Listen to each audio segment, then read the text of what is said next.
Mapigano yametokea tena mashariki mwa Jamhuri ya Kidemokrasia ya Kongo kuanzia Ijumaa, ikiwa siku moja baada ya Rais wa Marekani Donald Trump kuwakutanisha viongozi wa Kongo na Rwanda mjini Washington kutia saini mikataba mipya inayolenga kumaliza mgogoro.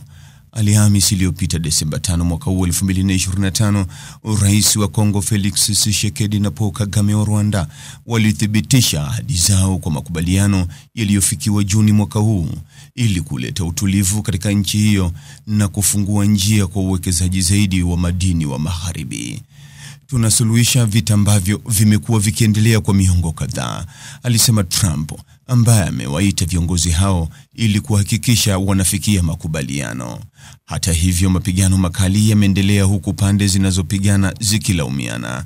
Kundi la waasi la AFC M23 linaloungwa mkono na Rwanda liliteka miji miwili mikubwa mashariki mwa Kongo mapema mwaka huu.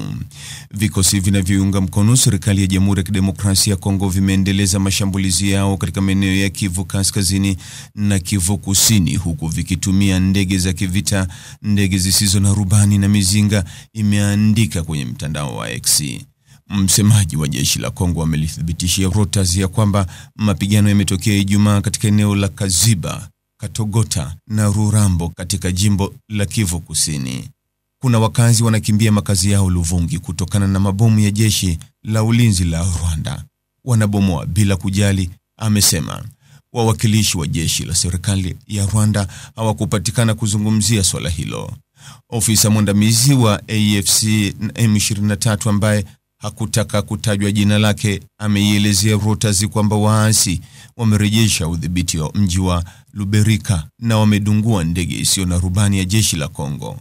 Vita vinaendelea ardhini na havina uhusiano wowote na kutiwa saini kwa makubaliano yaliyofanyika huko Washington, amesema.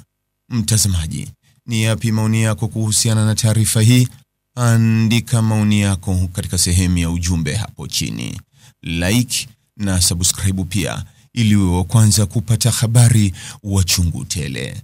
Hii ni Focus News. Jina langu ni Deo Kaji Makomba.